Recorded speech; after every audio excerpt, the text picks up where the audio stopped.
Everyone, my name is Nidhi Varma and welcome to exam prep tool. जैसे कि आप लोग को पता है कि अलग अलग आईटीज ने अपने एमटेक प्रोग्राम से रिलेटेड अपने पोर्टल्स ओपन कर दिए हैं। तो आज जिसके बारे में हम लोग बात करेंगे वो है आपका आईआईटी गुवाहाटी। आईआईटी गुवाहाटी ने अपने एमटेक प्रोग्राम का पोर्टल आउट कर दिया है, रिलीज हो चुका है। अब आप लोग अपने एप्लीकेशन फॉर्म फिल करना स्टार्ट कर सकते हैं, आप अप्लाई करना स्टार्ट कर सकते हैं। और कोप का भी पोर्टल ऑलरेडी ओपन हो चुका है। तो ये बात याद रखिएगा कि पहले आपको कोप में जाना है, वहां पर रजिस्ट्रेशन करना है, क्योंकि उसके रजिस्ट्रेशन नंबर की जरूरत आपको यहाँ पे पड़ने वाली है।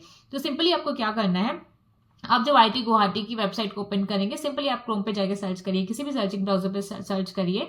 आईआईटी गुवाहाटी का जब फर्स्ट पेज ओपन होगा, इसके बाद आपको नीचे आएंगे तो यहाँ पे लिखा हुआ है कि admission to PG M Tech MDS MSR MA program for July 2026 session. आपको इस पर क्लिक करना है। तो यहाँ पे आपको पता चल जाएगा कि applications are invited from eligible candidates for admission to PG post graduation program के लिए स्टार्ट हो चुका है। क्लोजिंग डेट आपकी क्या होगी, 5 बजे 10 अप्रैल को, 10 अप्रैल शाम को 5 बजे डेट आपकी क्लोज हो जाएगी। तो अगर आप लोग अप्लाई करना चाहते हैं तो उसके पहले अप्लाई कर दीजिए।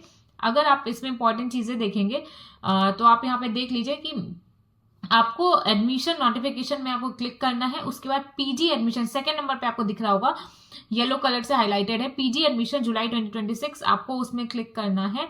सबसे पहले अगर नोटिफिकेशन में जाएंगे तो यहाँ पे इन्होंने टोटल 8 पेजेस का अपना पीडीएफ रिलीज किया है। यहाँ पे इन्होंने सारी चीजें बताई हैं कि इंपॉर्टेंट डेट क्या क्या रहने वाली है। तो जैसे कि आपकी इंपॉर्टेंट डेट जो ओपनिंग कब से है, एप्लीकेशन आप फिल करना कब से स्टार्ट कर सकते हैं, तो आपको दिख रहा होगा कि 20 मार्च से आप अपना स्टार्ट कर सकते हैं फिल करना। क्लोजिंग डेट होगा 10 April. Selection will be conducted during in between 5 May to June 2025। Registration होगा 21 जुलाई को, ओरिएंटेशन होगा 22 जुलाई को एंड आपका 23 जुलाई 2026 से आपकी रेगुलर क्लासेस स्टार्ट हो जाएंगी।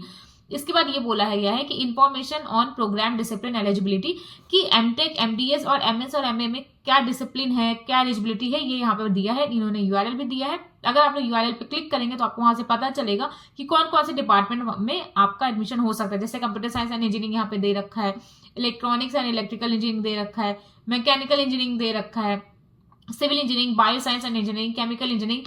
यहाँ पे अगर आप साइड में देखेंगे तो सारे प्रोग्राम की डिटेल भी दी है। जैसे कि कंप्यूटर साइंस एंड इंजीनियरिंग में अगर आप क्लिक करते हैं तो यहाँ पे प्रोग्राम डिटेल में जैसे जाएंगे तो यहाँ पे उसके बारे में सारा डिटेल दिया हुआ है।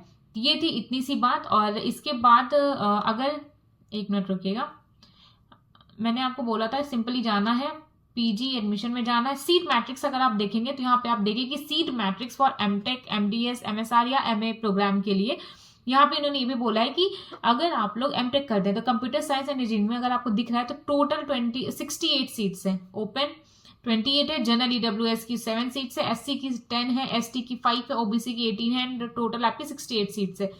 उसी तरीके से इलेक्ट्रॉनिक्स एंड इलेक्ट्रिकल इंजीनियरिंग में टोटल 97 सीट्स है, मैकेनिकल इंजीनियरिंग में टोटल आपकी 131 सीट्स है, सिविल इंजीनियरिंग में टोटल 132 सीट्स है, bio science and bio engineering में टोटल आपकी 44 है, बायोटेक्नोलॉजी में एंड बायो इंजीनियरिंग में आपकी 10 सीट्स है, केमिकल इंजीनियरिंग में 75 सीट्स है, एग्रो एंड रूरल टेक्नोलॉजी में आपकी 12 सीट्स है, centre for intelligent cyber physical system में 40 सीट्स है।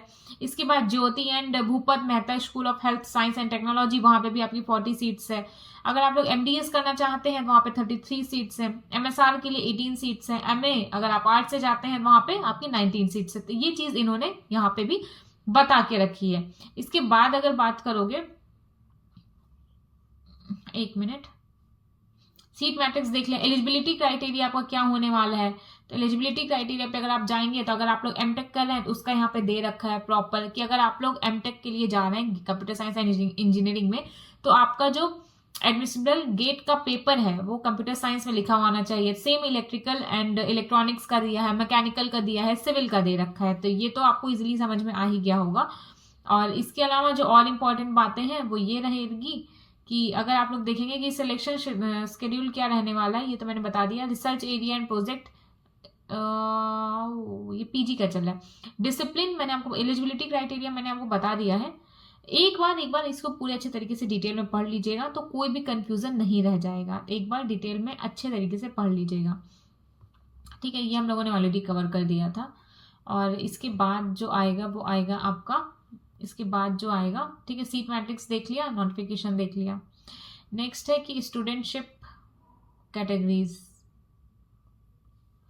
यहाँ पे इन्होंने बताया है कि स्टूडेंटशिप कैटेगरी में पीएचडी का क्या है, एमटेक का क्या है, एमडीएस का क्या है, एमएसआर का क्या है, रेगुलर कैटेगरी में क्या है, फुल टाइम रहेगा या फिर आपका रेगुलर रहेगा।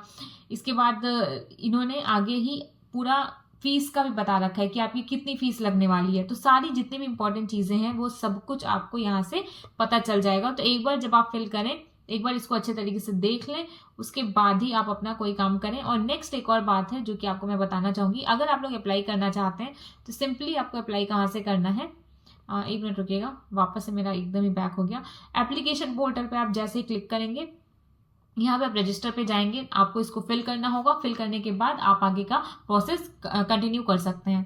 ठीक है, तो सिंपल सी चीज़ है। तो जिस जिस आईआईटीज में आप जाना चाहते हैं तो वहाँ पे इंडिविजुअल आपको जाकर के एक एक आईआईटी में आपको अपना रजिस्ट्रेशन कराना पड़ेगा। बाकी कोई भी अगर आपका डाउट आता है तो आप लोग कमेंट में जाकर के मुझे बता सकते हैं। Thank you everyone, my name is Nidhi Varma and welcome to exam prep tool.